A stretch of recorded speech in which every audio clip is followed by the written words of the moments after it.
పరలోకపు తండ్రి స్ట్రైట్గా అడుగుతున్నాడు, నిన్నేమన్నా తెలుసా? ఇంకా నా ప్రేమ నీకు అర్థం కాలేదా అని అడుగుతున్నాడు. నేనెంతో ప్రేమించే నా బిడ్డనే నీ కోసం దారపోసానే, ఇంకా నా ప్రేమ నీకు అర్థం కాలేదా నా కుమారుడా, నా కుమార్తె అంటున్నాడు ఆయన.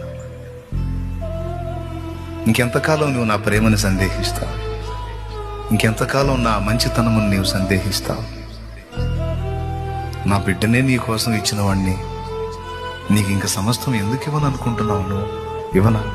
అన్నిటికంటే విలువైంది నా బిడ్డ కదా, ఆ బిడ్డనే నీకు ఇచ్చాను కదా. అంత గొప్ప బిడ్డనే నీ కోసం ఇచ్చినప్పుడు ఇక మిగిలిన చెత్త నాకు ఒక లెక్క? నువ్వు అడుగుతున్నవన్నీ నాకు ఒక చెత్తతో సమానం.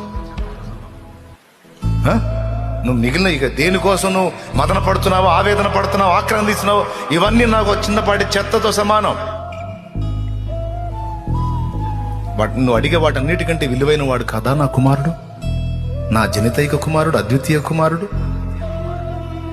అంత బిడ్డనే నీకు ఇచ్చినప్పుడు ఎందుకు ఇవ్వను మిగిలినాయి? నువ్వెందుకు సందేహిస్తున్నావు? దేవుడు 2 మాటలు చెప్తున్నాడు. నా ప్రేమ నీకు నన్ను గుర్తుపట్టు, నువ్వు నేను నిన్ను ప్రేమిస్తున్నాను. నా కుమారుని నీకు ఇచ్చినట్టే ఆయనతో పాటు సమస్తము నీకు ఇస్తాను.